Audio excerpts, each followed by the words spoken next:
Question number 10. There is a pentagon shaped park as shown in the figure. ये आपको एक pentagon shape दिख रहा है. For finding its area, Jyoti and Kavita divide it into different ways. यहाँ पर एक ज्योति भी है, दूसरी कविता है. दोनों ने इसका एरिया फाइंड करना, पर दोनों अलग अलग तरीके से फाइंड कर रहे हैं. तो अभी हम उसी को देखते हैं कि उन्होंने किस किस तरीके से फाइंड किया हुआ है. शेप हमारे सामने है जिसमें 15 आपकी ये साइड दिया हुआ है. इन दोनों के बीच का डिफरेंस भी 15 ही है और टोटल जो शेप की लेंथ है वो 30 है. अब ज्योति का जो डायग्राम है उसमें इस तरीके से है कुछ कि उन्होंने इसे फर्स्ट पार्ट और सेकंड पार्ट इस तरीके से बना दिया है. और इन्होंने जो शेप बनाया है आप देख रहे हैं यहाँ पर कि यहाँ पर दो अलग अलग ट्रेपेजियम टाइप शेप दिख रहे हैं. तो ट्रेपेजियम शेप में हमें क्या चाहिए, सबसे पहले पैरेलल साइड चाहिए. आप देख रहे हैं कि यहाँ पर फर्स्ट साइड इधर वाली और सेकंड इधर वाली, ये दो अलग अलग हमें ट्रेपेजियम दिख रहे हैं.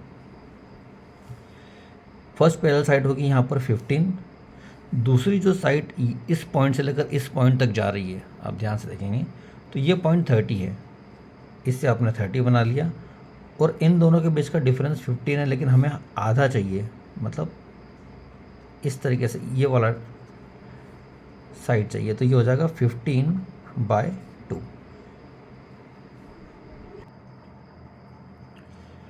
ए यहाँ पर parallel side 15, another parallel side यहाँ पर आ रही है 30. और इसके अलावा दोनों के बीच का जो डिफरेंस है ये 15/2 करना पड़ेगा, यानी कि आधा, क्योंकि टोटल साइड 15 है तो दोनों का आधा अगर आपको यहाँ से लेना है तो ये हो जाएगा आधा, मतलब 15/2. अब क्योंकि ये ट्रैपेजियम शेप फील्ड बना है तो हम इसमें 1/2 HA+B का फार्मूला लगाएंगे. और हम यहाँ देख रहे हैं कि यहाँ पूरे शेप को फाइंड करना है तो उसमें दो ट्रैपेजियम है, फर्स्ट इधर है सेकेंड इधर है. तो अगर 2 है तो हम इसको 2 का मल्टीप्लाई कर लेते हैं.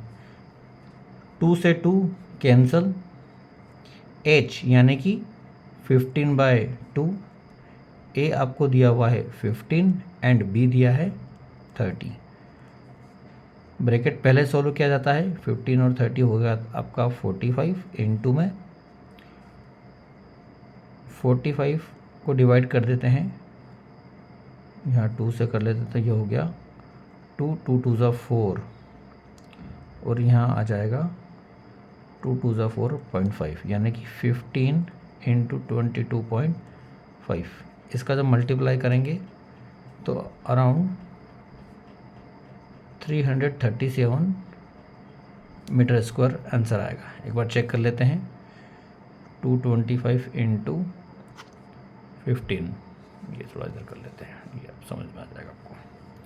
5 5 ज़ा 25, 5 2 ज़ा 10 + 2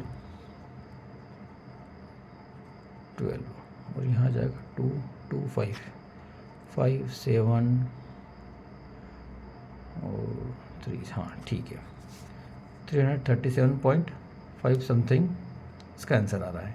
तो यही आंसर हमारा पहला जो हमारा कविता ज्योति का डायग्राम से आया था, अब वही हमारा कविता के डायग्राम से भी आना चाहिए. कविता के डायग्राम में हम ये देख रहे हैं कि यहाँ पर जो अलग अलग उन्होंने मेज़र किया है, इसको फर्स्ट एरिया बना है और इसे उन्होंने सेकंड एरिया बना लिया है. तो आप जो सेकंड देख रहे हैं ये आपको एक रेक्टेंगल शेप में दिख रहा है और जो फर्स्ट दिख रहा है ये एक इक्विलेटरल ट्रायंगल में है. इसका मतलब अगर इन दोनों का अलग अलग एरिया निकाल लिया जाए और प्लस कर दें तो हमारे पास इस एरिया का पूरा हमारे पास में मीटर्स में आंसर आ जाएगा. तो देखते हैं अपन इसे. अब ये दो शेप मैंने बना दी है. ये फर्स्ट आप इसमें देख रहे हैं कि क्योंकि ये साइड 15 है, ये टोटल 30 थी तो 13 माइनस यहाँ तक 15 है तो बाकी बची 15 साइड होगी. तो इधर इस तरफ भी 15 होगा और इधर ऑलरेडी क्योंकि ये बेस है तो ये भी इतना ही बेस 15 होगा, इसलिए ये पूरा इक्विलेटरल ट्रायंगल 15 मीटर बन गया है. साथ में अब हम देखते हैं कि रेक्टेंगुलर शेप, इसमें हम देख रहे हैं कि एक पैरेलल साइड 15 है और दूसरी पैरेलल साइड 15 दूसरी भी 15 ही है, मतलब ये स्क्वायर बन रहा है. तो इसका मतलब ये स्क्वायर शेप में होगा, इसको काट के हम कर लेते हैं स्क्वायर शेप। स्क्वायर शेप कुछ इस तरीके से होता है जिसके ऑल साइड इक्वल हो, तो ये भी 15, ये भी 15, ये भी 15, ये भी 15। अब निकाल लेते हैं हम एरिया ऑफ कविताज डायग्राम। इसका एरिया कैसे निकलेगा कि आपको इन दोनों एरिया को प्लस करना है, तो कर लेते हैं area of triangle plus area of